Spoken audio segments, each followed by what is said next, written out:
Blog Talk Radio. See who it is, and then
your girl, Miss Lee, back live on the Miss Lee Experience on this lovely Friday evening. And, of course, I got my boy rocking with me.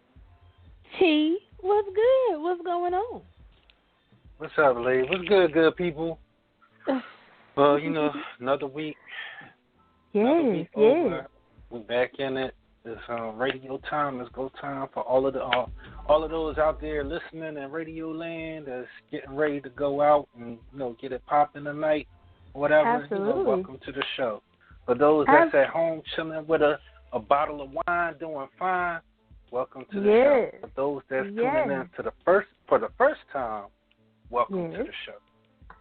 Yes, the Miss Lee Experience. We are here on this very eventful week of April.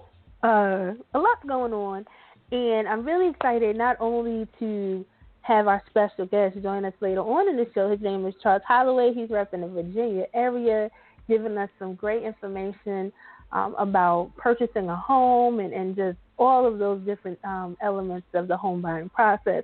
Can't wait to chat with him later on in the show. And, at first, I know everybody was like, wait a minute, I thought tonight's show topic was about money, and all of that. And I was thinking about it, and, with everything going on, with the people that's leaving this earth so unexpectedly, I just felt like I needed to change the show topic to talking about your legacy. So I just felt that was very befitting, just because of everything that's going on. So if you want to join in on the topic, phone number is 347-934-0949. I want to know, tell us what you think your legacy is. What are you leaving behind for other people? So that way you can, keep building and working towards it, because we could be your accountability partner. That's what we chatting about tonight. As well as JT will be joining us a little bit later in the show. And he is going to be talking about the NFL draft and some other updates in the sports world. And I know us Eagles fans had a lot going on this week. Like I said, T and fam, there's a lot going on this week. It's just a lot. There's a lot going on. It sure is. Lee. I mean, it seemed like this week the world went crazy from, everything that was going on in politics. We lost a couple of icons this week. Yeah. It's just been crazy. Not to mention the wildness that's going on up in the Delaware area. Did you hear about that? The little girl that got killed in a bathroom fight over a boy. Like, come on, really? What's going on, people? Like, it's these things that's going on that we really got to think about what we're leaving behind. You know what I'm saying? Because these are dangerous times, the way things are. Tomorrow's not promised for none of us, for nobody. So what we leave behind and how we live and how we accumulate things, those are worthy topics to talk about. Absolutely. Especially so for those of you, who might, I don't know if we have these people out there that's under a rock and don't really know what's going on, but Monday or Tuesday, Doris Roberts from Everybody Loves Raymond passed away. She was 90 and she passed in her sleep. So that was sad for for those. I used to watch Everybody Loves Raymond. I thought it was a real funny show and everything. So she passed, and then yesterday, the 20th was Luther Vandross's birthday. So everybody, was playing Luther. I know I was really jamming on my Luther was it Wednesday? On Wednesday. So that was his birthday, and then yesterday we got the news that China, the WWE wrestler, she passed away. And I don't know if they said what her cause was of death yet, but she passed, and that was like in the morning, maybe like 10, 11 o'clock in the morning, possibly. And then it had to be about 1 o'clock, maybe 1 or maybe 12, 1 o'clock. We got news that Prince passes away, and it was crazy because people was like, nah, that ain't true, because he was doing concerts, and he was on a plane a couple of days ago, and then he was sick, and then they diverted him to the hospital, and he had the flu, and he rescheduled his concert and all this other stuff, and then all of a sudden everybody's like, nah, it ain't true, they ain't confirm it ain't true. And then that's when we got the information from the publicist saying that he passed away in an elevator coming back from somewhere, and he's not with us anymore. And it's like, whoa, and everybody was just in shock. I know I'm still in shock, and that's why tonight's music, we're playing all Prince tonight, okay? Everything you hear tonight on the show is going to be Prince, just because we got to pay homage to the man. Lee, you know what's crazy, though? Okay. A lot of people are passing away at a young age. Yes. How old was Prince? He was in 50, his 50s. 57. Mm-hmm. China, she was barely into her 50s. Like 45. I think China was 45 or 46. She was 40. Yeah, she was 45. Then last month we had, Fife passed away. Yeah. He was in his 40s. That really has to get you thinking, what's really going on. Things are happening, and people aren't living long, healthy lives. And we're just getting, dropped off in our midlife. That makes me think, because I'm in my 40s now. So that really got me conscious about what am I doing with my health? Am I leaving enough for my family, for my wife, for my kids? How will they be taken care of? Those are things. These are things that people aren't really thinking about or talking about. And we got to have those discussions. And we do. And on top of that, Doug Banks passed away last week? Yeah, he passed last Thursday. Or the radio personality. We had Doug Banks in New York, in the New York market for a while. I'm in the late 90s, 2000s or whatever. He just passed away. He was 40. He was in his late 40s as well. It's something to really. I know Doug's daughter. My homie, unfortunately, that had got killed years ago. He was dating his daughter. Yeah, Doug Banks passed. Wow. He passed last week. It was Thursday or Wednesday or Thursday. From it's something related to diabetes as well. He's always talked about diabetes and dealing with it and living with it. But he passed away last week. And it's just crazy that all of these individuals who are they left behind these wonderful legacies of their gifts and their talents. And it's we sit and we walk and we get up in the morning. Some of us thank the man upstairs for life. Some of us don't do that. Some of us is going about our day in a routine. And it really makes you think, what are you really working for? What are you really building towards? What are you really saving up for? What are you leaving behind to those after you? And that's why I'm glad that we do have Charles Holloway on the show, because buying a home for some people is something that you can leave behind. That's something to help you build your legacy. It's property, it's equity, it's different things like that we really have to think about when we're talking about this thing that we call life. So, it really makes you think, especially since, like you said, T, time is slipping. You know what I'm saying? So many people are passing away so young, and the earthly sense. You know what I'm saying? And it's just crazy. It's scary. It's scary. But that's the thing. Like we really can't take anything for granted. You know what I'm saying? And but when you look at the way life flows, from a teenager to your young 20s, when you're in your 20s, you feel like you're invincible. It's you against the world. You're doing everything that you want to do. What have you. You living wild and free, and you're not really thinking about what you should be doing to set yourself up for the future, or even set up people that come after you. So, and that's the time where most financial analysts or insurance people will tell you, you need to start planning in your 20s for what's going to happen later on in life. You need to start getting yourself together. But I think because of the way society is, we're so caught up in the moment. And, we have a microwave society. Everything has to happen now. We got to have everything now. We live for today, and we're not thinking about tomorrow. And we're just zooming, and not paying attention to, or even thinking that tomorrow is not promised. We just take these kind of things for granted. It's true, and and I was just talking to a friend. Actually, I was talking to my sister. We were, saying how in your 20s you're just trying to figure it out. You're like, okay, like you said, I'm invincible. I can rule the world. You know what I'm saying? And then things start really gelling and kind of coming together.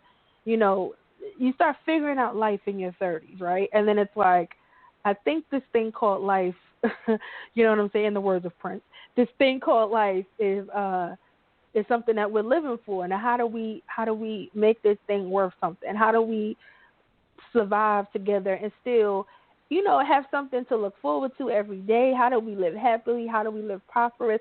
How do we live towards the greater good? You know what I'm saying? And it's like, when you're in your 40s, I'm not there yet. So I'm assuming that things should really be more clear. And then when you're 50, you're like in your golden age where you're just like, I'm happy, I'm proud, I've accomplished so much, I'm enjoying my life. I've been on this earth 50 years. I got 50 more to go, God's willing. You know what I'm saying? And it's like, how do I make the best of the time that I have? And, it's really important that you sit back and think about it. Like, are you really spending the time of your day doing what really makes you happy, doing what really will set your family and those that's coming after you, you know what I'm saying, setting them up with something good, like a good nest, that they can continue to build off of? Are you an entrepreneur? Are your children seeing you be that business owner that your kids could then take over the business, and your kids can then transform it into something that's better than what you did, and those are the things that we as people have to really start thinking about, and it's scary, it's just scary. So let me ask you, Lee, since you switched the topic, you wanted to be talking about legacy today. Yes. What would your legacy be? What do you want your legacy to be? And that not just on a material thing, what you leaving to, to your offspring and all of that, but what do you want your legacy? My puppies, because I don't have no offspring. But hey, now go ahead. As far as, because like if you look at, and I know it's morbid, but if you look at tombstones and you look at the sayings that people put on tombstones, your life amounts to a dash, a beginning date, dash, and an ending. So what is your dash going to be about? What is, when at the end of the day, when people say, I remember Lee was ... finish the sentence. Oh, man. I try not to think about it, but I know I need to, because if I don't think about it, I don't really know. You don't really know what you're working and living for. So I would hope that people look at me as a person and say, Lee is, she was all about positive entertainment and getting people to open up and talk about things they were afraid of. And she really stepped out on faith and just kind of went for the things that people told her she couldn't go for. You know, like I would want people to know that, if, this girl from Jersey can pick up and move to a new state and kind of build herself up and publish a book and do all of these wonderful things, and she still got so much more to go.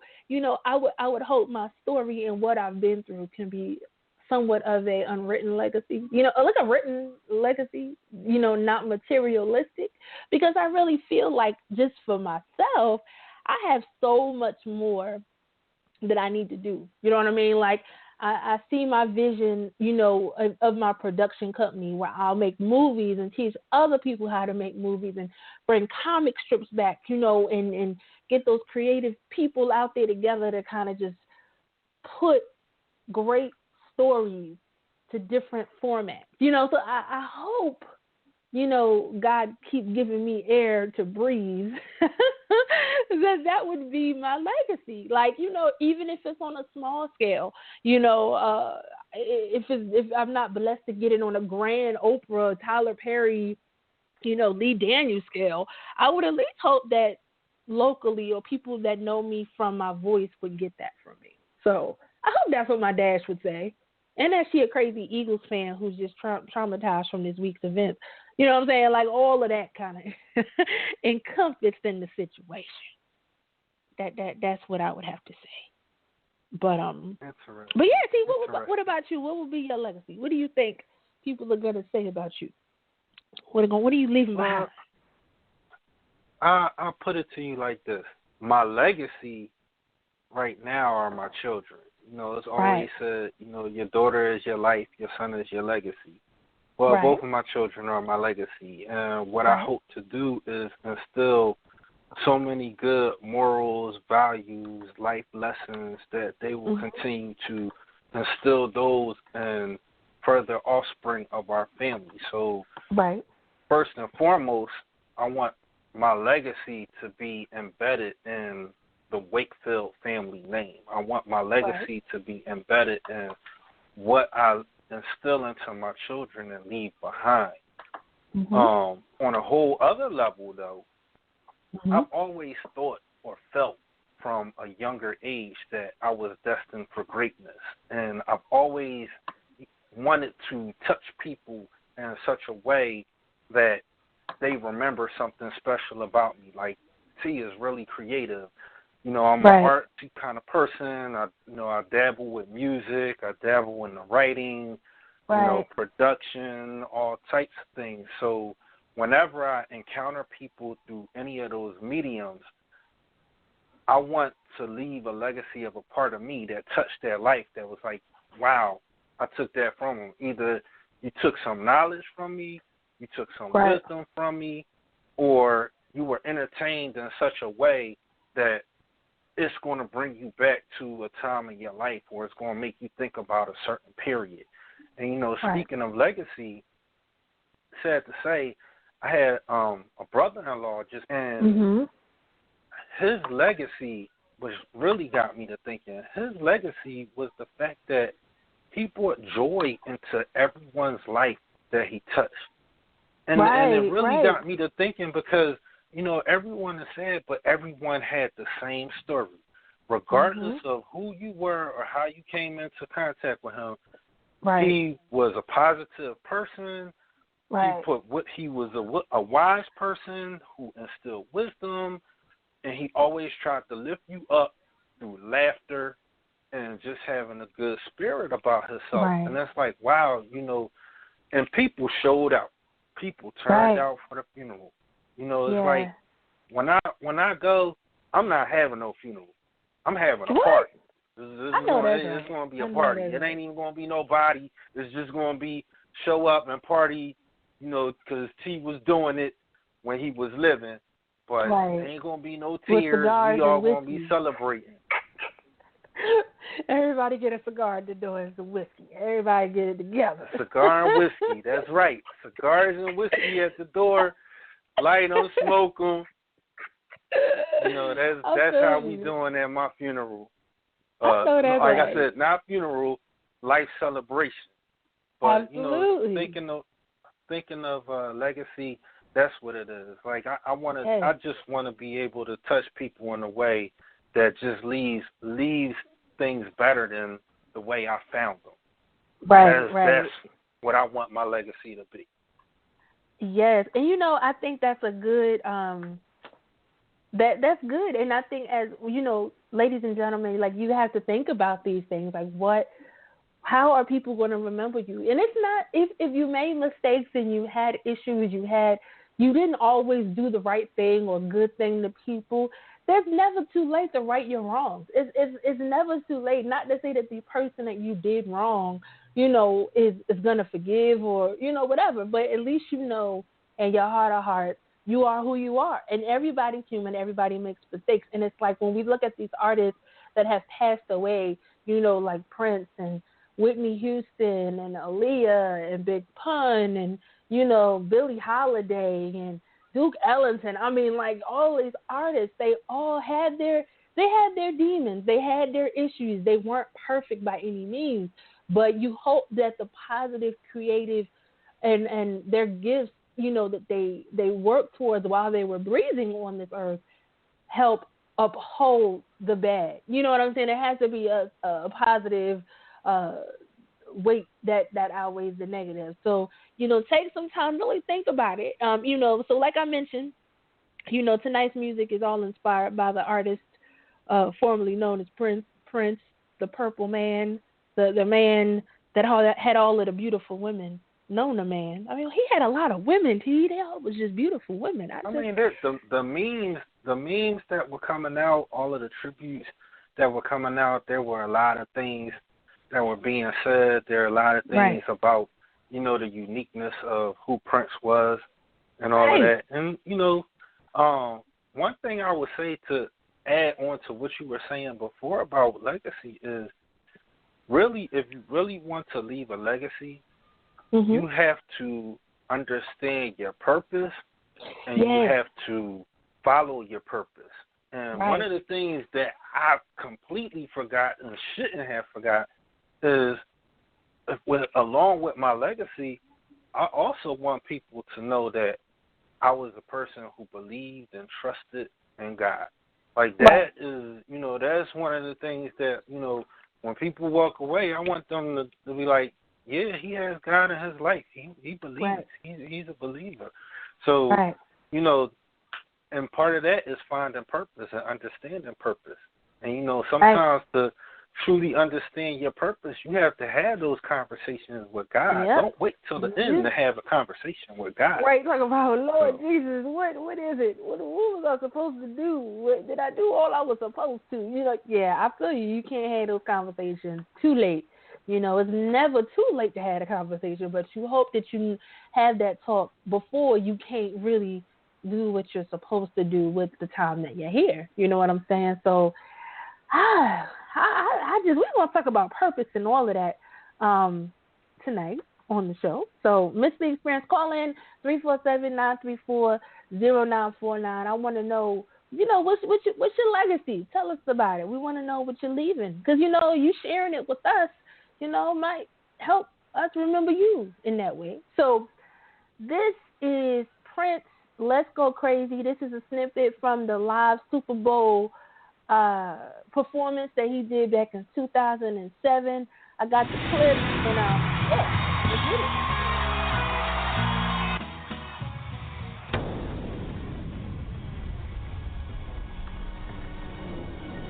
Dearly beloved, we are gathered here today to get through this thing called life. Oh no, let's go. You don't lie. The world we're living in. Take a look around. At least you got friends. Please come on, lady. So friendly word. Picked up the phone, dropped it on the floor. Was all I heard. Are we gonna let the elevator bring us down? Oh no, let's go crazy. Let's get nuts. Look on the permanent. Put up a head of stuff. Let's go. Come on, baby. Are y'all ready to get nuts tonight? Let me hear you scream.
Yes, Prince, let's go crazy. I hope we going crazy about just life, okay? Because I think we need to get crazy about our life, and we need to get crazy about our legacy, and we need to just understand the purpose that we're here on this earth and build towards it. You're listening to the Miss Lee Experience. We're talking about legacy tonight, and all music tonight that will be played is all Prince.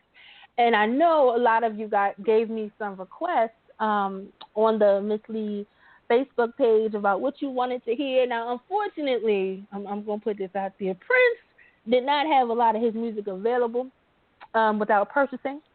So due to the last-minuteness of his departure, unexpectedness of his departure, I was able to pull a few of his tracks, but not, I wasn't able to pull a lot of them. So I got you, Prince fans. I got you. You know what I'm saying? Because, that's what he did. He was all about music and owning your rights to your music, which is awesome. So tonight, I mentioned earlier in the show that we have a special guest, and his name is Charles Holloway.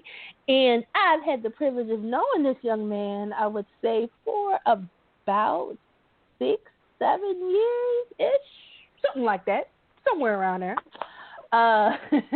And this young man has stepped out on faith, done a lot of wonderful things where he's helping people not only uncover their dreams in home buying, but also starting to build their legacy in property, So he's representing the Virginia Beach area, and he's joining us live on the show. And welcome. What's going on, Charles? Nothing much. Thanks, T, and thanks, Ms. Lee, for having me. I'm excited to be here with you guys tonight. Couldn't have came on a better night talking about legacy, so that's great. I'm pretty excited. I'm pretty stoked. Yes. We're excited to have you here, man. A lot of people need to know how to get these houses. Yo, for real. Absolutely. Yes. So tell us a little bit about how you decided to take this step into real estate. To be totally honest, you want the real story or you want the make-believe one? Which one you want? I want the real one. We want the realness here on the Miss Lee Experience. All right. So the real story is there was a day that I was at Verizon Wireless. You know that passed, Miss Lee. Yes. My family had got together. It was my grandmother's 80th birthday, so everybody was flying in to take a picture that she can have. So there was cousins from all over. And everybody made it. And the store that I was at was actually maybe not even 5 minutes up the road. Long story short, the queue had got long. I couldn't leave. And the picture came out, and it was phenomenal. But everybody was in the picture except for me. And it was at that moment that I realized, man, I'm working for somebody else, helping them build their brand. This ain't for me. It was retail, so it controlled my nights, my weekends. Right. And I just had that point where I was like, God, if you give me something where I can spend more time with you, I can spend more time with my wife and kids, make an impact and help others, and make a significant living, decent income, I'll do it. And he gave me real estate, and I never looked back. Never, ever looked back. And the rest is kind of history in the making. I ain't going to say it's over. I'm there yet, but it's history in the making. Right. And there you talk about purpose and legacy right there. To be honest with you, I've never forgotten my real estate agent, because it was especially during that first home buying process, the care that was given and helping me and my wife find a place to live, a place that we would call home. That's an important way to touch people's lives right there. Absolutely. I truly believe it's a huge task. It takes a certain kind of person, man, but to have an agent that is not transactional but relational, and that's what I'm all about, the experience, really just loving on people, serving people, and caring for them. That's the main thing, because let's face it, buying a house is the largest purchase you'll make in a lifetime. And in order to do that, you have to have someone that you trust who in short term is your quarterback. He's going to be your quarterback, and he's going to navigate the plays. But, he got to have a team of people that serve as the offensive line to protect your blind side, to make sure you don't get hit. to make sure you're protected. So I take that very, very seriously. And, it's a huge task, but I'm up for it. And I think it's one of those situations where your reputation kind of precedes itself. So people don't buy from product alone. They buy from individuals that they like and that they trust.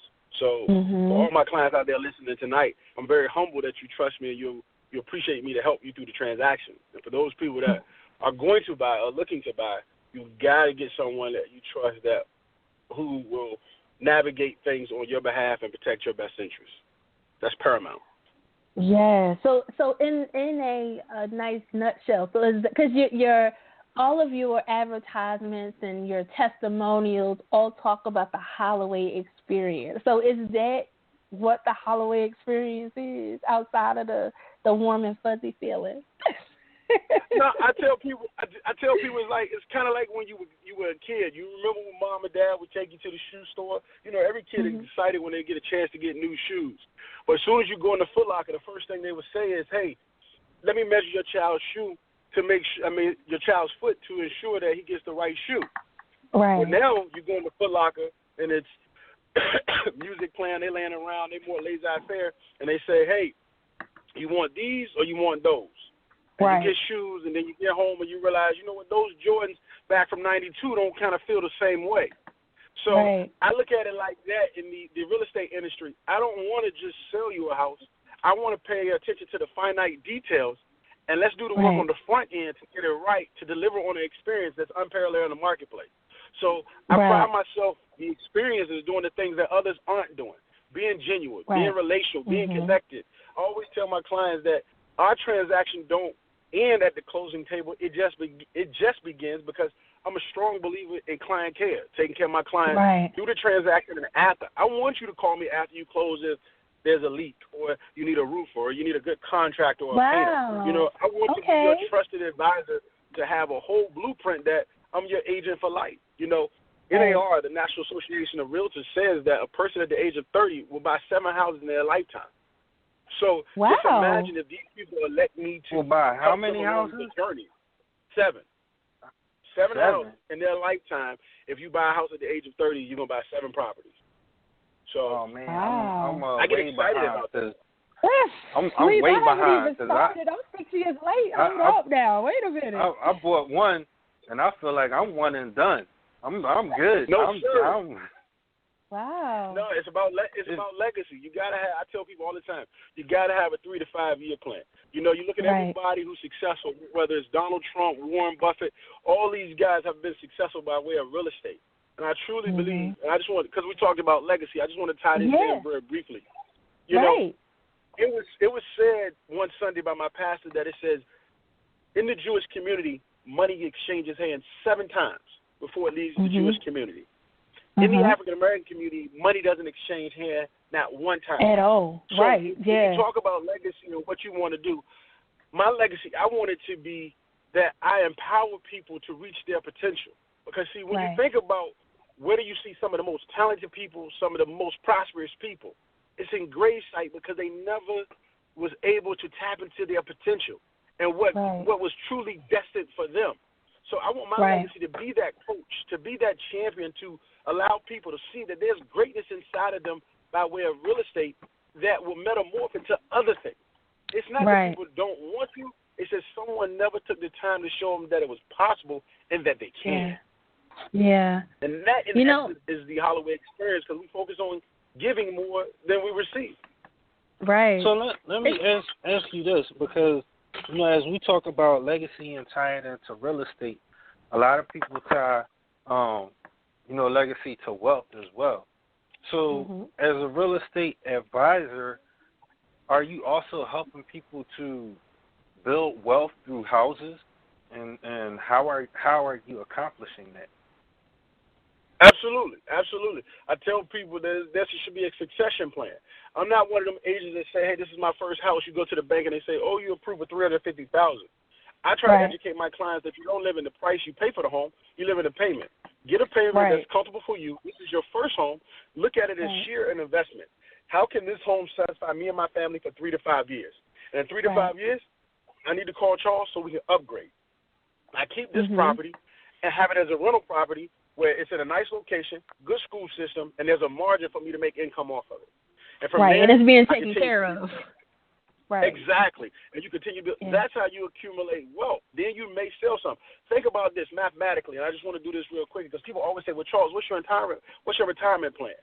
I told my wife, I said, look, we're going to buy properties $50,000 or less. We're going to pay cash. We're going to get them to the point where they are manageable, and we're going to have rent right around averaging at $1,000.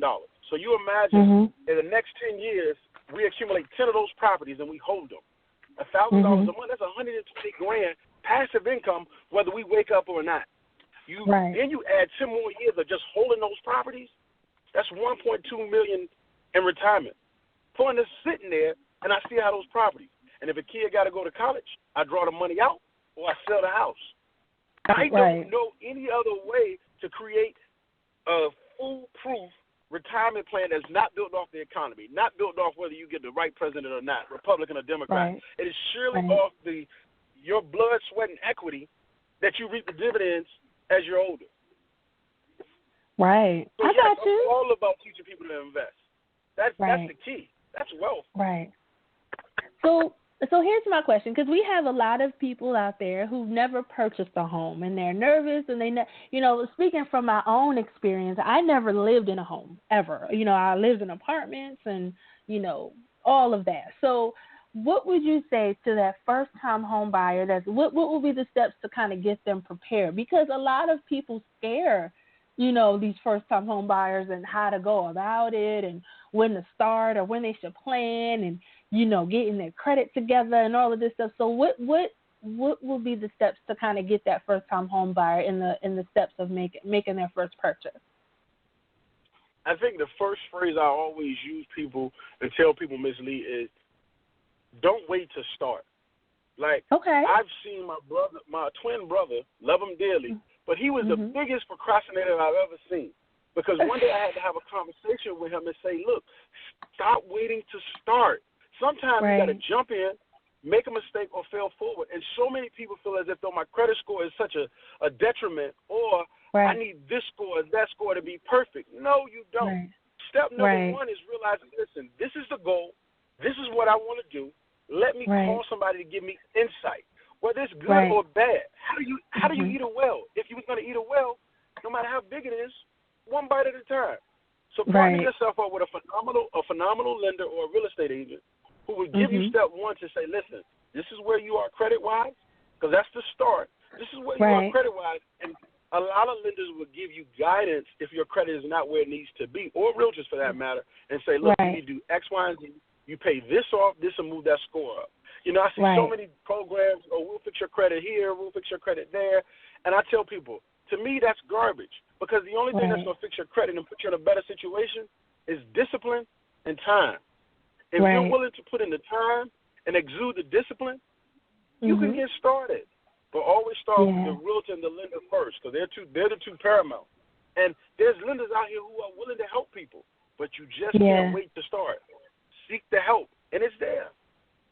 Gotcha. So is it true, because there's so many, people out there with rumors and things of that nature, that is detrimental to have money down for a home? And then I hear some people, if your credit score is good, you don't need any money down. So do you need money down? What are you actually coming out of pocket, or what should someone be coming out of pocket prepared to pay for in buying? In this day and age, you necessarily don't need money down. There are programs and even grants available. Like here in Virginia, there's a program that I teach. It's called the Virginia First-Time Homebuyer Program, Virginia Housing Development. And basically what it does, it's 100% financing.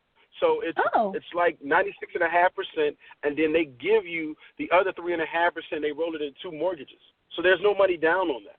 When buying a home, I tell people you really just need your earnest money deposit, whatever that is, and then to pay the home inspector.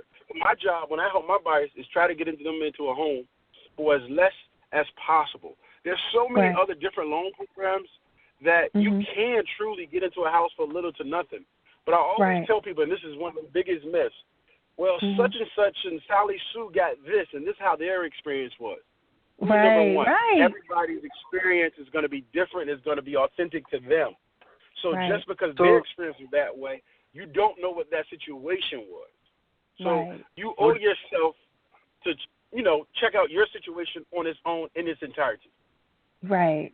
So let me ask you, Charles, that program you were just talking about, was that for first-time home buyers, or how do you coach someone? Because see, I'm a reluctant, if I were to become another home buyer again, I'm very reluctant because I'm in my 40s. I'm thinking, 30-year mortgage.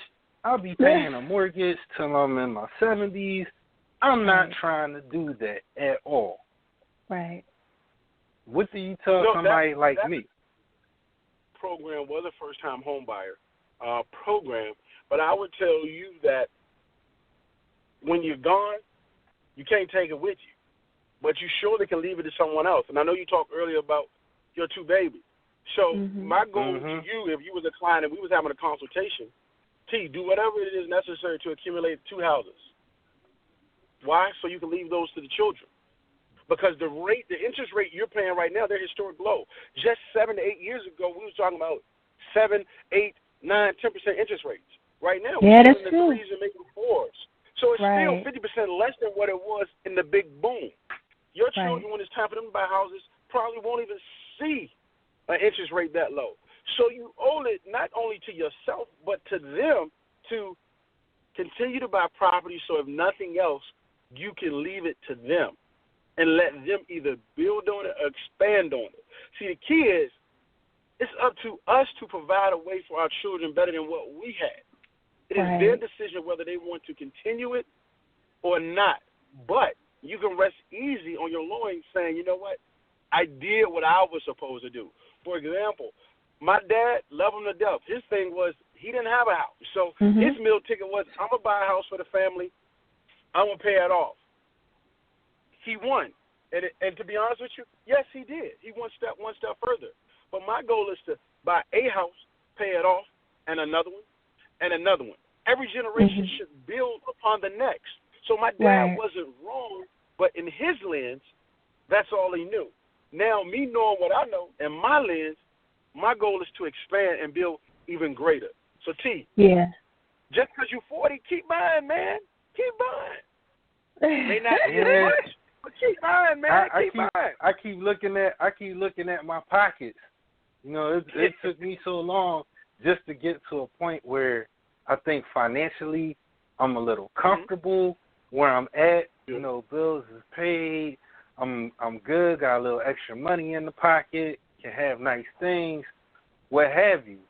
So, me looking at it like, and ideally, if I would like to have multiple properties, and I think my dad is doing that. He's leaving houses behind. Well, not houses. Well, he has his house in Philly that him and my mom own, and then he has another house that my grandparents own that him and his sister own. So I think that their plan, and speaking of legacy, is, to leave that to me and my brother. So at the end of the day, there's another house for me, there's a house for my brother. So there's 2 houses, 2 of us. And then my brother has a house, and I have a house. And, like as a family, we're trying to accumulate things.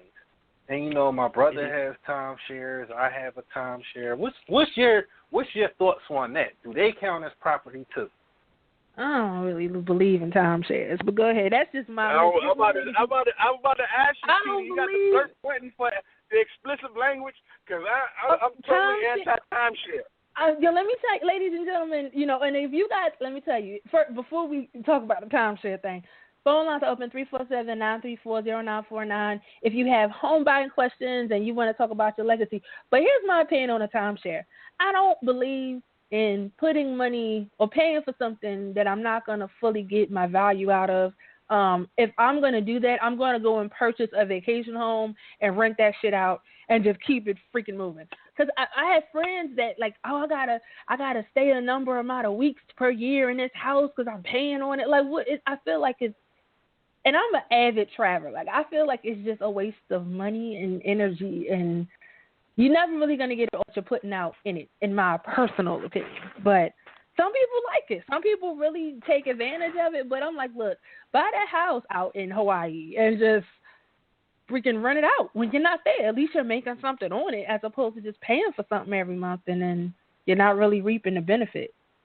That's just my opinion on timeshare. I couldn't agree more. Between that and just the maintenance fee and the blackout dates and just really getting that full enjoyment, you know. And that's why they call it real estate, because real estate is about getting the full enjoyment out of something you purchase. And I just, you know, I'm not knocking it to you. I just don't see the true enjoyment in the timeshare as opposed to me buying a house or having a vacation home that I can allow somebody to rent out seasonally that I can make a huge margin on. You know, that's always been my perception. But in the eyes of real estate, they are not one and the same. But I see people do it all the time, and they cancel it or they foreclose on those because at the time it was a quick, hasty decision. They didn't really think it out.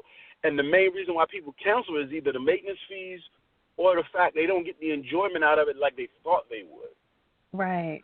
Yeah, but you know, they always sell it like this real estate, this property. Yeah. You have a deed. We'll foreclose on you like a mortgage, and it'll weigh just as heavy. Because, like, when it shows up on your credit report, it shows as a second mortgage. That's true. Well, I ask you this, T. And I'll task you with this homework assignment here. Next time you look at your local MLS, Zillow, or Trulia, you let me know if the timeshare show up, and then I'll tell you if it's really real estate. Because I ain't never been to Zillow or Trulia and seen a timeshare show up. So it's not really real estate. Sorry, it's not. So here's something. It's something that a lot of people don't know when it comes to buying a home, and Charles, even in the process where you buy the home and you're looking for the second property, you know, my 9 to 5 is in banking, right? So I deal with a lot of like home equities and reviewing credit reports and all of these various situations. And you mentioned, Charles, you know, it's very important to have a timeline. You know when your next goal is going to be in 5 years and in 7 years when it comes to the home buying process. I'll also say, to add to that, in that process of you making your payments on that property, that would really help you in getting a great interest rate on their next property is to please, ladies and gentlemen, make your payments on time. You cannot go 30, 60 days and then kind of remodify it and all this other stuff with property, because when you're looking at a lender, and, you know, it's unfortunate that I have to give bad news to people on a regular basis at work. You know, like, look, when we look at a loan, be it for a car, a personal loan, a credit card, the first thing that lenders look at is how you pay your mortgage. Anything with collateral attached to it is what they look at first. If you are late, once it hits the 30, I'm telling you, if your due date is on the 1st and you wait to the 2nd, if you wait to the 30th or the 31st to make, it's not going to count. You're going to be late, okay? Like, you really have to be on point with that, because if you can't pay your mortgage, your car note, or anything like that on time, it hurts you. It's detrimental on your next home buying process. So people, you know, when you co-sign on things and you're on the mortgage, and I see this a lot with husbands and wives, you know, because of income, you have both, you know, husband and wife on the mortgage, and the husband might be handling the bills, but he's not telling the wife how he's paying the bills. So when the wife comes in and she's trying to get a car, she don't know that the husband was late 20 times on the mortgage. And you know, so it's detrimental that you, husband and wife as a unit, really understand how you're paying on these collateral type loans, because they really make a huge difference. So you can't think about buying a second home or a investment property or a vacation home if your first mortgage looks like trash on your credit report. So just something very, very, very important. So have a plan. You know, you have to understand how these various things are going to affect you later. And even if you buy a home, you know, 10 years ago, you need to also, like, you know, Charles, like you mentioned, look at Zillow, you know, to get an idea, truly, you know, to kind of see what your home is worth and what you owe. Because, yeah, you make your regular monthly payment, you know, on your mortgage, but it doesn't hurt to make principal payments on top of it. Because if you do the principal payment, you're paying down a lot faster, and you're cutting your time in half, and it shows good. It's, on your credit report. So a lot of wonderful things to think about when you're looking at that home buying process for those existing home buyers, because I feel like I get so sad when I break the bad news to people, when they're thinking, oh, yeah, I'm going to buy another house. Pause. You were late 12 times on your current home. What you mean? Like, yeah, it's not a good look. It's not a good look. So tell people, Charles, there's different types, because you collaborate with the lender as well, correct, when it comes to the buying process, or is it your client has to get their own lending first? Do you aid in that part, or how does that work? Yeah, a good agent has a team of people from start to finish to take a buyer who knows absolutely nothing through the entire process. So I have a team of people. However, I can work with just about anybody if they choose to get their own lender. Sometimes I've seen people go with their banking institutions because they feel most comfortable, and then they'll, piggyback off with the realtor. But normally that's why I tell people first go with the realtor, because the realtor normally has a team to take you from start to finish to kind of make it stress-free. So I do have people that I work very, very closely with in good relationships. However, I always tell people, don't believe anything anybody else says. You're not bound to, if I work with this lender, I got to work with this agent, or if I work with this agent, I got to work with this lender. You employ everybody throughout the process. And just because you sign a contract with an agent, if it's not going well, you can also sever ties and terminate that relationship too. So a lot of people just don't know necessarily the education piece behind all of it. But, you're the buyer or the seller, so you're in the driver's seat. And just never forget the fact that you employ everyone. You're the most important piece. So never let anybody talk condescending to you or talk down to you and make you feel like, you need them to get to where you want to go. No, in essence, they need you. So whenever you feel that resistance, or if you feel like you're not getting the knowledge, or people just pushing you along and not explaining the process to you, run for the hills and seek out people who are going to be genuine, who are going to take their time and really give you the help that you need. Gotcha. And also, one other thing, Ms. Lee, because you were just talking about it, and I want to make sure I talk about this. For everybody out there, they got Boo Bay, Old Boo Bay, or all that good stuff, Boo, whatever the new name is. I'm a little dated. I don't know. Be very, very careful when you guys, you be in these relationships and things are going well, and you co-sign for these people for cars, or put utilities and different things in your name, or you try to buy a house with your man, or we going to get married, or they got potential, and it don't work out. I've seen a lot of gray areas or a lot of situations that didn't necessarily work out. So just make sure you use your better judgment with those particular situations. I've seen people be on the receiving end of some very bad news, and then you're like, oh, wow, and it affects their credit. They may go in foreclosure, or things just don't work out. So please safeguard your credit and what you co-sign on, Yes. And with that as well, oh, my gosh, I'm so glad you said that, Charles, because, I've seen situations, ladies and gentlemen, where you marry somebody and you never have the finance conversation with that person you're marrying. So now you're attached till death do you part. You don't understand. Your goal is to buy a home, and this is poor communication on a relationship standpoint. Your goal, you guys, we're going to buy a house, we're going to go through the process. You find out your credit score is like a 690, okay, hypothetically, 690-ish. His or her, your partner, is at like a 515, okay? And then it's just a whole lot of work that needs to be done on that part. And then the other part of that is your debt to income now affects what home you can buy, because now you can't claim his income because you can't put him on a loan because it looks bad, because it's good. You know what I'm saying? So it's a whole lot of communication that needs to happen. And, I've sat at my desk and had plenty of customers, sit there and argue husband and wife about what you mean. And I'm just like, I'm just going to walk away. You guys hash that out, and I'm going to come right back. So, it's very, very important to really know, especially when you're looking at buying property with somebody and doing those things, because you got to know financially where people stand. But here's another question for you, Charles. What would you say is a estimated time frame on, let's say, a first-time buyer looking to buy a home from start to finish? Let's say they start in May. would they, and they, how does that process go? Do you sit with them, talk to them about what they want, what kind of house they're looking for, or, should that client have some research done on their own about what they're looking to buy? What would you say will make it easier for you in that process? It's being very, very decisive up front. Very, very decisive up front. Knowing exactly what your wish list is. But in the same breath, knowing what your wish list is, but if push came to shove, knowing exactly what it is I would sacrifice on. Okay.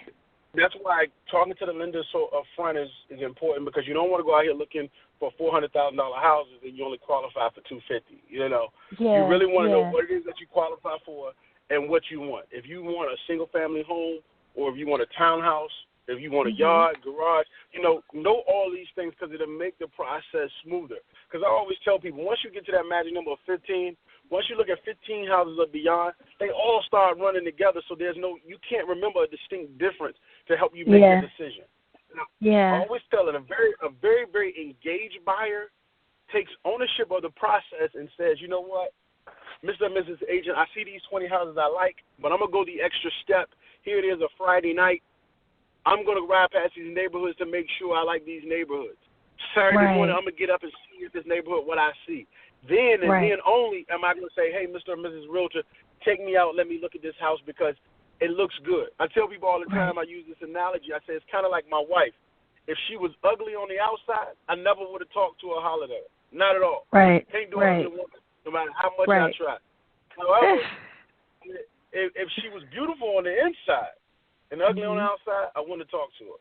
It just so happened that my wife is gorgeous on the inside and a phenomenal person on the inside, so we linked up. And it's the same thing with buying a house. You can't change where a house sits or the neighborhood you may have to drive to get to the house.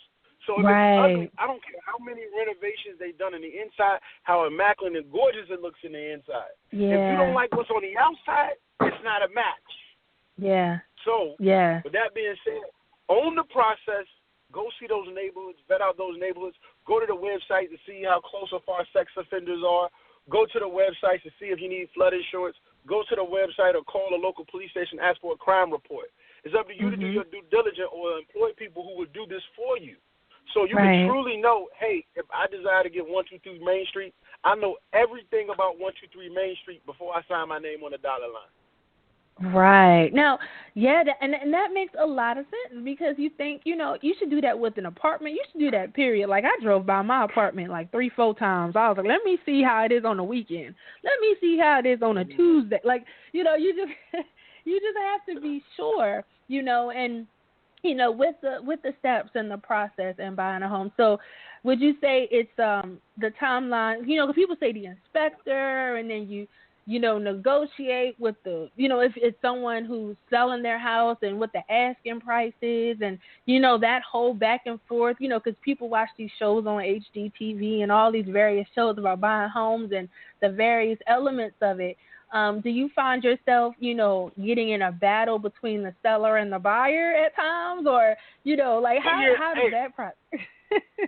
Ms. Lee, I love that. I love when somebody tell me you ain't going to do something and having, convincing them otherwise. I tell my clients, they actually call me, they say, Charles, you a pit bull in a suit. I love that. See, I love when my client is very, very decisive and they know what they want and they see the house that they want, and we try to negotiate. I tell people all the time, I've negotiated getting a fence. I've negotiated getting a screen door. I've negotiated washer and dryer. There was a house completely staged. We got a house completely staged. I've got new construction for $120,000. It's just crazy, because I love the negotiation. If you do not have a negotiation on your hand, you're headed for trouble. Get somebody in there. Nobody wants to go to the store and pay full price for nothing. Everything's on sale. So that's my favorite part, and I try to execute on getting my clients closed in about 45 days, from the time that they see what they want through the entire process, and that includes negotiating, home inspections, the whole nine. I would say that magic number is 60 to 45 days, because you want to be somewhat aggressive so the seller can really entertain your offer, and not too far out where it's not as attractive to the seller. But, if they want to sell, because you want to buy, they're going to be willing to accommodate. And, I mean, absolutely nothing is off limits. The only thing I ain't sold yet with a house is a car and a boat, but it's coming. It's coming. So tell everybody how they can connect with you. I know you're in the Virginia Beach area. Do you have partners in other parts of the DMV that also, well, it won't be the same Holloway experience. Well, is it similar Absolutely. to what? Okay. It's very, very similar. I tell people, if near or far, all you got to do is reach out to me on Facebook and tell me where you are, or my website, www.hollowayexperience.com. Same thing for Instagram and Twitter. And just reach out to me and say, hey, look, I'm interested in buying. Who do you trust? Because I tell you, a referral goes a long way. And what happens is I look at where you are, and I got agent partners in all 50 states, and we'll figure out if they're a good fit for you. And that way, I like doing it that way because I get to have my hand on the transaction and be like, hey, look, this is my mama and them. So, look, don't treat them wrong. Just like my distant cousins. You know you ain't going to let anybody do your cousin wrong. So, with that being said, I normally just refer it out. So, I've helped people in Atlanta, Georgia, all the way over in the state of Washington, and just being that resource and plugging them with another agent. So, absolutely. Just reach out to me. I'll handle it from there. Absolutely. Nice. I love it, Charles. I definitely have to have you back on because I feel like this conversation can go on, and there's so much more that people can know. And I think the main thing, the big takeaway is, ladies and gentlemen, is to work towards having a plan, 3, 5, 10 years. Try to look at buying multiple homes throughout your lifetime so you can leave something for your children. Okay, that's another thing. And yes. I hear you, bro. I hear you. Do your research. Be decisive when you're ready to start the process, and really understand your situation and what you need to do to get to where you need to be. And find that realtor that is going to work best for you. And like Charles said, you hire everybody. Everybody works for you. So if you don't like how something rocking, hey, look, this ain't going to work out. Let's work about a way, figure out a way that we can go ahead and separate this situation. So, yes, Charles, I love it. Thank you so much for being on. I heart you. I do. Hey, Miss Lee and T, I appreciate you guys having me on. Please invite me back. I feel like I belong, Absolutely, because this is something that I think people need to know, and people need to understand how, buying a home is a great choice. It's something wonderful for their children. You can grow in a house, you can grow out of a house, you can grow into a separate house. I mean, there's so many different ways that you can look at real estate, and you're definitely going to be invited back on, most def. So, ladies and gentlemen, we playing Prince. Mama, I made it.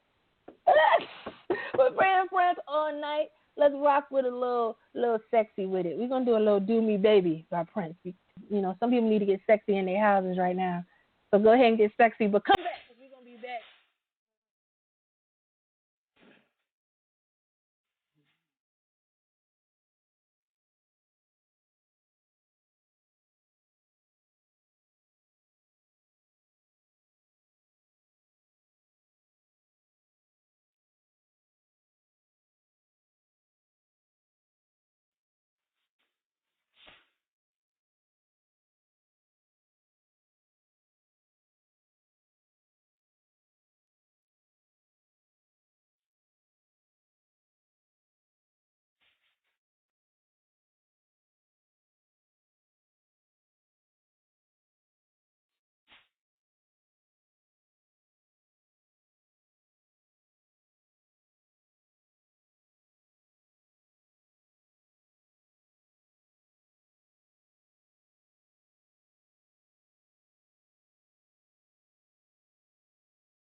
Prince, do me, baby.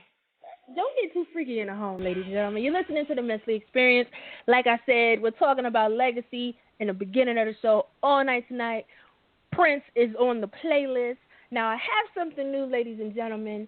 I know you guys love our sports segment as well as our entertainment segment. However, I want to introduce to you this new sound. So when you hear this new sound that's going to be played in just a moment, you're going to know JT is up for battle. Here you go.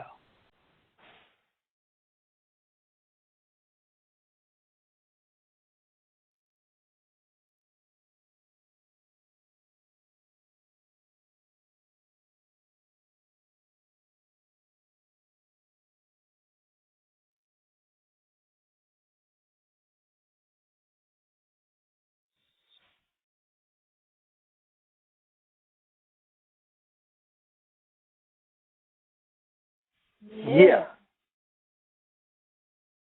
I love JT, it. what it do? Ladies and gentlemen, the NFL draft is next Thursday. Yeah. And some things have taken place that I'm have traumatized. changed the entire scape of the draft. Oh, I'm going to get to it. Don't you worry. I'm traumatized, JT. I'm traumatized. Go ahead. Oh, Jesus. So for all you fans, make sure y'all tune in next Thursday because next Friday, I'm really going to go in on the first round of the draft. So for those that don't know, the LA Rams and the Philadelphia Eagles have traded to the number 1 and number 2 spots in the draft. And people that were slotted to go in those top 2 spots are going to fall. So it's projected that those 2 teams are going to take 2 quarterbacks.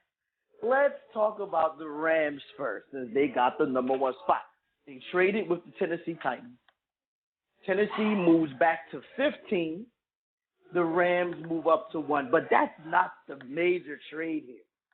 The major trade here was the team that moved from 8 to 2. Actually, they moved from 13 to 8 to 2. But let's dissect these moves that the Eagles made.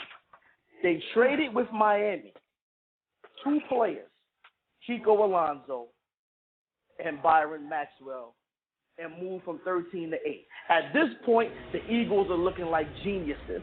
They're looking like masterminds. They whooped Miami to get rid of cap space issues and move it to the top 10. The Eagles were phenomenal for that.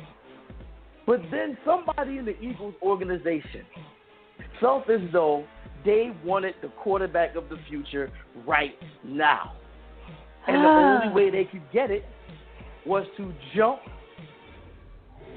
every team minus the first pick that would want or need a quarterback. That means the 49ers. That means the Browns. So they make a deal with the Browns, and they literally give away their whole first round. The whole year's pick. I think they walk away with a 6th and a 7th, but let's be accurate here. So the Eagles get the 2016 second overall pick, and they receive a 2017 fourth round pick. Now let me tell, ladies and gentlemen, let me tell you what the Browns get. The Browns get the number 8 overall pick. The Eagles' 3rd round pick this year. The Eagles' 4th round pick this year. The Eagles' 1st round pick next year. And the Eagles' 2nd round pick in 2018. Now, if I was an Eagles fan, I might not be too happy with this. But there is a small bright side to this situation, a small one. But there's 2 Eagle fans right here. So let's hear what they have. Let's hear what they have to say. Like listening to all of the critics and all of the heads and all of the pundits that's talking football and sports and stuff, the Eagles pretty much gave away their legacy for the next couple of years, bringing that topic all back in round robin. They gave away their legacy for the next couple of years to go for a quarterback that they think that they can train to be the next McNabb or somebody, because they, like, the coach that they have, he's had success in bringing on quarterbacks that he thinks is good. Like, he did that with McNabb. He did that with Tom Brady too, I think, in New England, and having a guy that's going to sit on the bench, because this guy isn't even expected to play for maybe another couple years. But sit on the bench, learn. They're going to groom him. And, you know, we need a lot more other things if we want to win now. But I guess the way that Eagles front office is looking at it is we want to win for the long term. And, you know, we want to build and not go all in right now. I mean, and that, I guess that goes to, you know, the whole microwave. You know, am I expecting for us to win next year? No. Not really. Not so much. Will I be happy if we do? Yeah, absolutely. I'll be happy if we crush everybody in our division. At least once.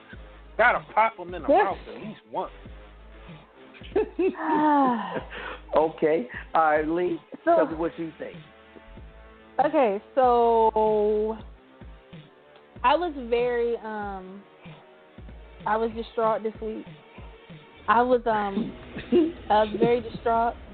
I was very, very stressed. It was a real big situation for me this week because I didn't understand. I was like, wait a minute, what the hell are we doing? Because we still haven't recovered from Chip's defragmenting of our freaking team, okay, from Andy. Okay, so we how about decimating? Right, like we straight nuclear bombed it and just kind of, you know, So I was like, wait a minute, it's drafting for a quarterback. We don't have much of an offensive line all the way. Our defense plays like we're in week 15, and our offense plays we're in like week 2. Like we just are not all the way together, especially since it takes at least 2 years to really get a team, you know what I'm saying, gelling. Like, it doesn't happen overnight. It really doesn't.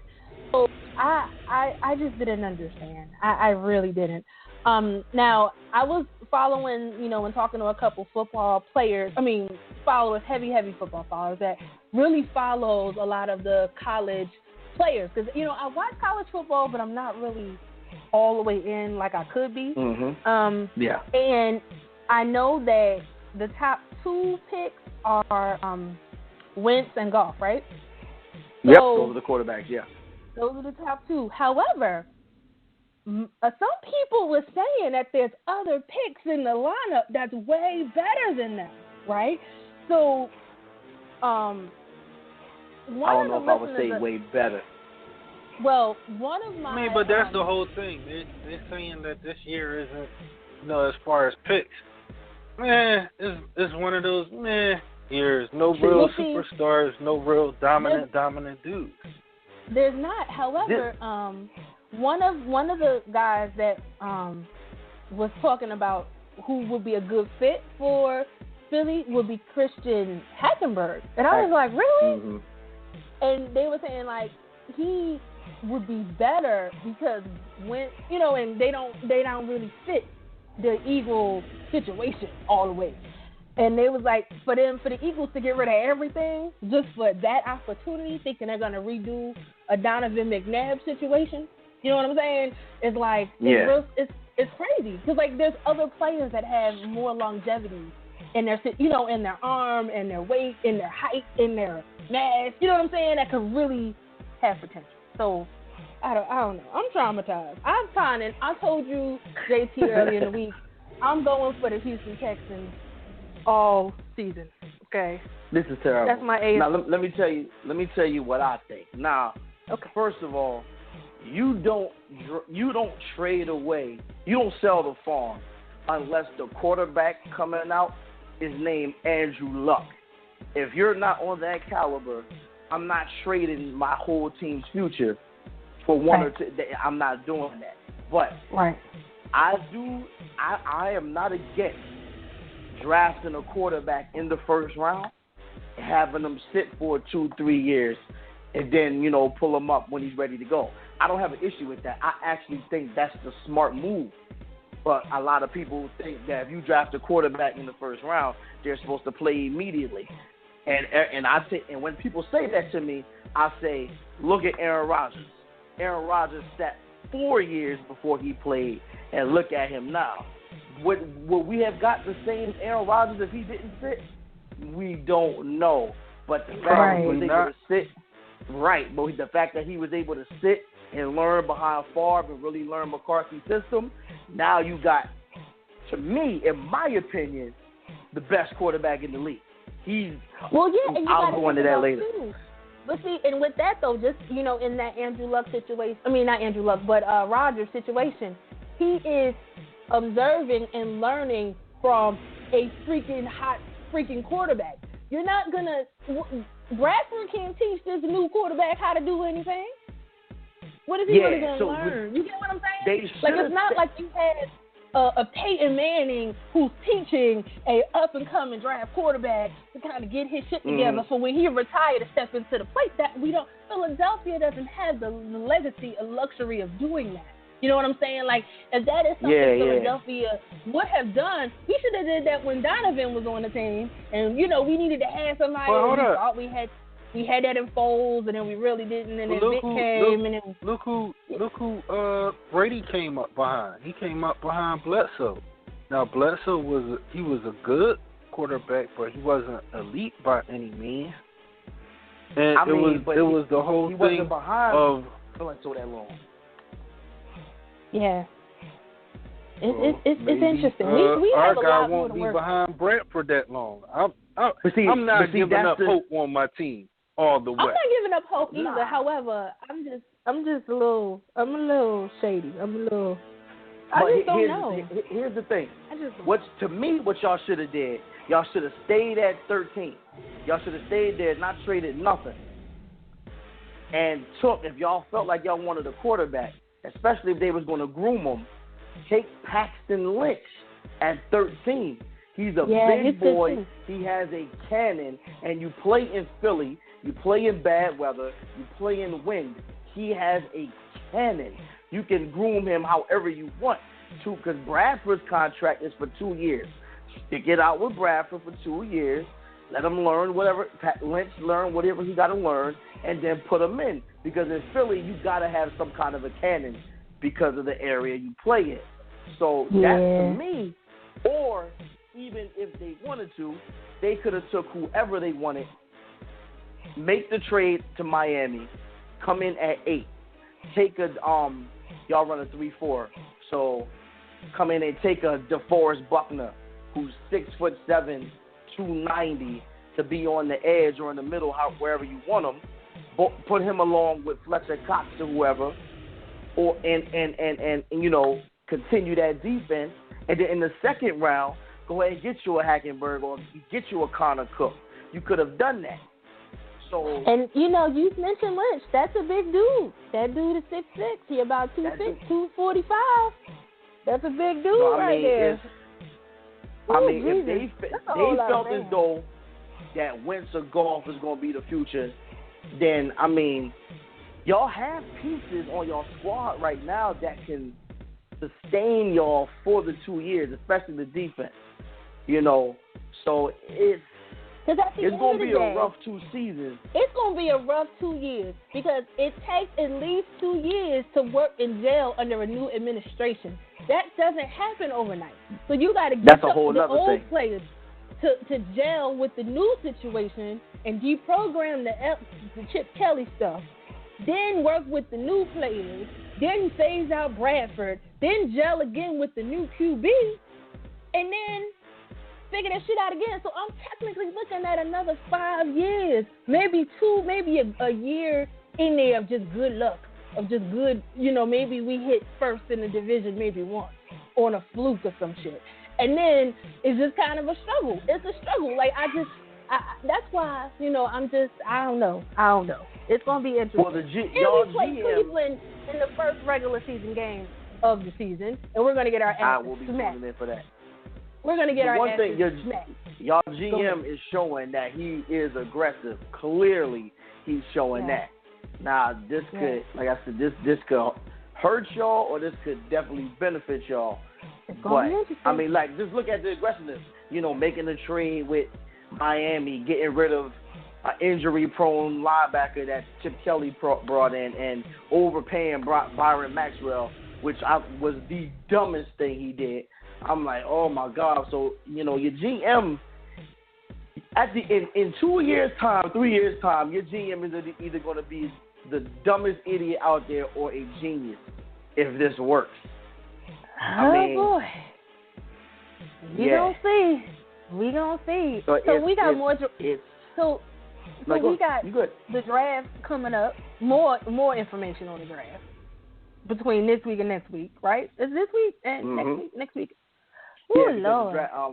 Round 1 starts next Thursday, and next Friday the draft will be on during the show. So it's going to be crazy. Next week is going to be crazy. It's going to be crazy.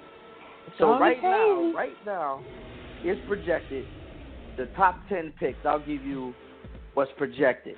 You have the number 1 pick with the Rams taking Goff. They have the Eagles at 2 taking Carson Wentz. They have the Chargers at 3 taking Laramie Tunsil, who's the best tackle coming out this year. Now, here's where it gets crazy. Because let's be real here. Take your hatred for the Cowboys away. They should not be picking at number 4. They really shouldn't. They lost their star quarterback. They lost their star receiver. And because of it, they get the 4 spot. But they're not a number 4 caliber team. And they're going to walk away with like five great picks that they shouldn't even have. Like, they have them projected to take Joey Bosa. Like, come on, man. I'll put Joey Bosa along with Randy Gregory if he can stop smoking weed, and DeMarcus Lawrence. That's going to be a problem. And then pick 5, you got Jacksonville taking Jalen Ramsey, who's the best corner coming out. Then here they have Baltimore taking Myles Jack, the second best linebacker, because number 1 linebacker had a really bad knee injury, and he's not even going to play this season, in Jalen Smith. Then they have at 7, the 49ers taking who? Paxton Lynch. They have Cleveland who moved. Yeah, right. Then they have Cleveland who moved back from 2 to 8, taking Shaq Lawson, defensive end from Clemson. And then Tampa Bay at 9 taking Vernon Hargreaves, the corner from Florida. And then they have the Giants at 10 taking DeForest Buckner, who to me is a 3-4 defensive end, not a 4-3, which is what we run. But, so that's one of the mock drafts that they have out there. But I see it a little differently here. We're gonna have to wait and see. I know I'm anxious right now. I'm heavily picking on the AFC team to follow. Because I just don't know what the Eagles are gonna do. Up? I haven't given up. I just want to find the love for football again. I don't know if I love it right now. I need to find something to love. This is what I'm going to do, ladies and gentlemen. Miss Lee is going to just watch the Red Zone, so I could just get that. I'm just going to watch that, so I can just get excited. I can't believe I'm hearing this. I'm just going to watch the Red Zone just on repeat, so I can get excited about sacks and catches and tackles and I don't know. Yeah, so next Thursday and Friday, it's going to be crazy. It's going to be insane. Next Thursday and Friday, the draft. Be sure to tune in. Put your picks out there if you want to know. It's going down. JT. I got them all. Real quick. T, what do you think about the NFC East this year, man? NFC East? Overall. I hate to say it, but it looks like Washington might take it again. Like, overall, like I see Washington, New York, Dallas, and then Philly. Yep. I hate to say it like that. I'm always going to hope that, Philly will become, a surprise team somehow, some way. Maybe the coaching will be so phenomenal. Maybe our coach will be the breakout next star of the coaching world. But I don't know. NFC East, even looking at NFC East, is going to be just as weak of a division this year as they were last year. Like that's how I see it. Like when you look at the NFC. Yeah, we're not hot in these streets. We're turning into the NFC South, okay? That's what we're turning into. No, okay? Stop it no, stop it right now. I don't ever want to be the NFC South, but even still, like just looking at it, like of course the West is going to be the strongest division. Oh Lord. We're not going to be as heavy as the North. Nope. I don't know. Nope. I looked at our schedule. Our week is early too. Like, yeah. I'm telling you, this makes me want to take a shot. I don't think the East is going to be as bad this year, and because I think, obviously, barring injuries and all of that, as much as I want to take the Giants to win it, I'm leaning towards Dallas because if they draft what I think they're going to draft, and if Romo and Dare stay healthy, because I believe they're going to take Jalen Ramsey, the corner, and then in the second round, they're going to take the Alabama running back, Derrick Henry, and that will not be good for us. Anybody in the NFC, pretty much anybody in the NFL, because they have the number one offensive line. Let me tell you something about the offensive line. Behind that offensive line, you could put anybody back there. Darren McFadden was in a graveyard in Oakland, and he came here and and was number 4 in rushing and was hurt a third of the season.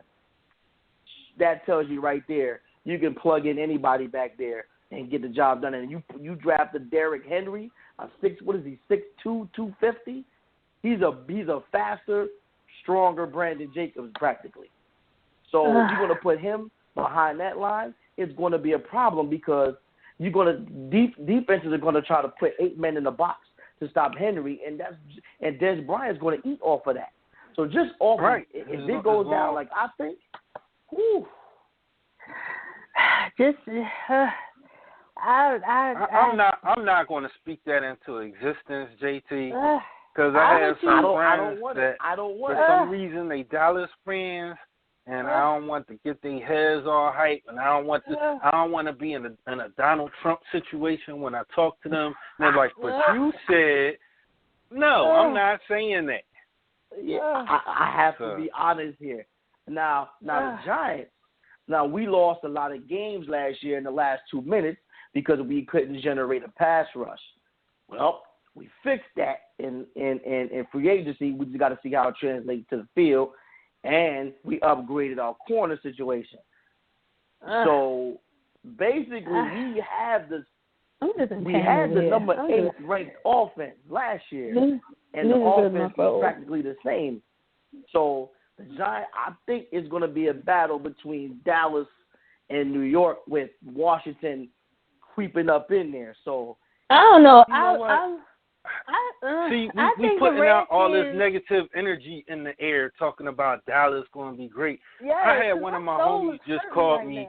That's a Dallas fan. This can't be happening. What did he say? What did he say?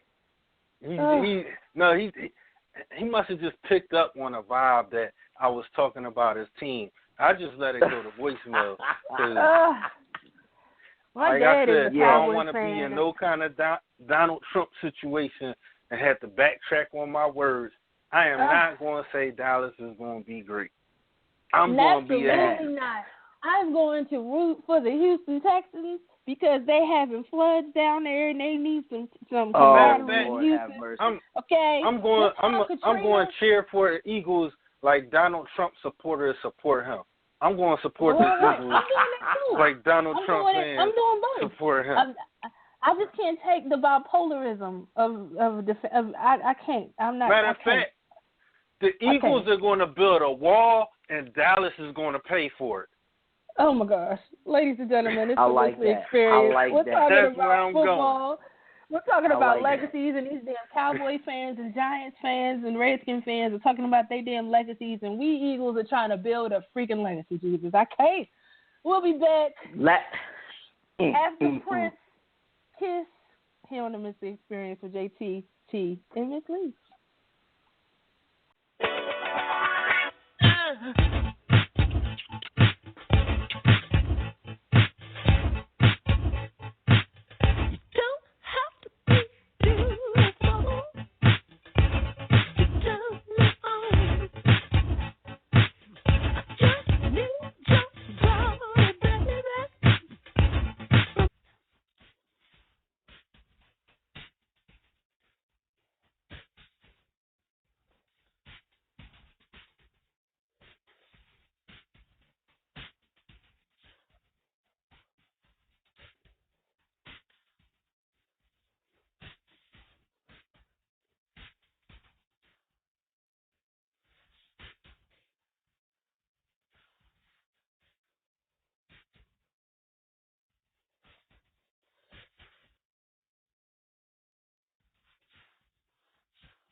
Yes. A little snippet of Prince Kiss. There you go. There you go. We're talking about legacy.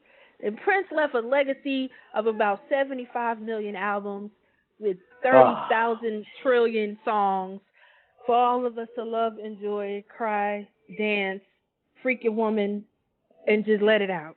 All in one. So, I'm still hurt. I know. The man, and I know that his services, I'm quite sure, is going to be televised. So people are going to probably call out sick from work to watch it on television if it's not on a Saturday. Let me say something real quick. You know how you know Prince is the man? Because the whole world is purple. Eiffel Tower. Yeah, even Michelle Obama. Obama going to see the Queen of England had on purple in honor of Prince. You know what I mean? The whole world, everything. Google turned purple. Bridges, Google everything. Purple. They made Niagara Falls purple because of Prince. I'm just saying. Yeah. You talk about leaving a legacy. Like that just speaks to the amount of people that he was able to touch. But I saw No, I was gonna say real quick. The one thing too about that is the fact that he touched so many people and didn't do a lot of interviews. He didn't run his mouth. He appeared when he needed to appear. He threw shade when he needed to throw shade. He was about his business, and he was all about talking. Let his music speak for him. You get what I'm saying? And you don't have to, do so much to build a legacy. You know what I'm saying? He just how he came to Baltimore and did like a concert just for Freddie Gray. You get what I'm saying? Like Beyonce. He did that in other areas too. Yeah. Like he did. He had a friend that came on CNN and was like, everybody is going to remember him for the music, but he was so much more than the music. Like he did so much philanthropical work that people don't even know about because he was a Jehovah's Witness. He couldn't come out and say, "Hey, I'm feeding everybody in Seattle this Thanksgiving," or do stuff like that. He can't come out and say all of that, but he gave to a lot of people, and that's the thing. I'm pretty sure somebody is going to try and look and say, "Oh, he was on drugs," or "He was this, he was that," and people are going to come out the woodwork and start saying bad things like, "Oh yeah, I'm pretty sure," just like they did with Michael Jackson. Just like like they did with anybody else that's famous and has passed on. So but he just touched so many people and left a legacy. Like how many babies are here because of Prince? Yo, between Prince and Luther, man, Prince and Luther, you was up, and Teddy P, you was having some sex, okay? I'm telling you. Wait till R. Kelly Prince passed. always made it onto my Do It tapes. Whenever I had my, Prince was always on there. He was like number 3 or 4 because as soon as Prince hit one of them notes, the panties was dropping. Every time. The Deluxe Get the Draws tape had to have multiple Prince. Yes. Until the end of time. I'm just saying. I'm about to have my wife get pregnant tonight. Wait a minute now.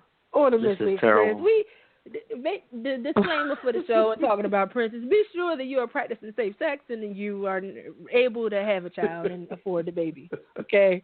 We're talking about legacies. I hope this show tonight has given everybody a thought on what their legacy will be, and it's never too late to start building and enhancing your legacy.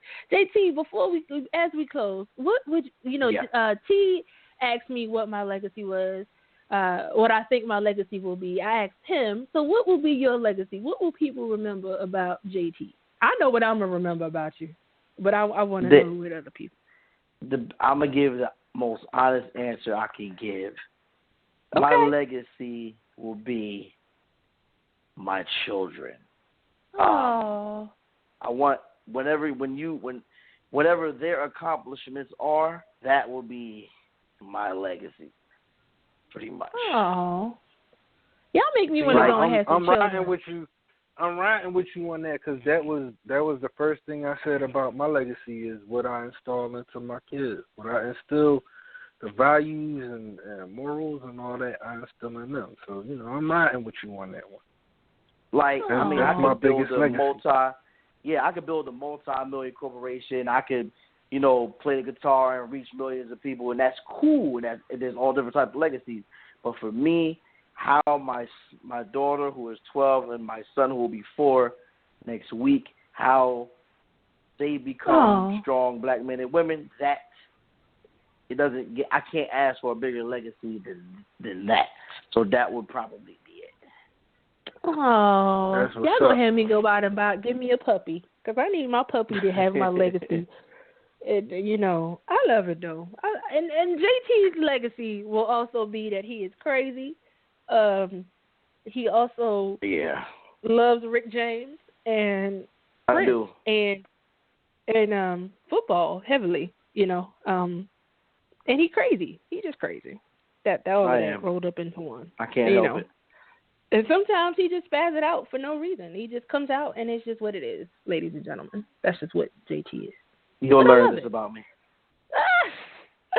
Ladies and gentlemen, thank you for tuning in to the Miss Lee Experience. We will catch y'all next week.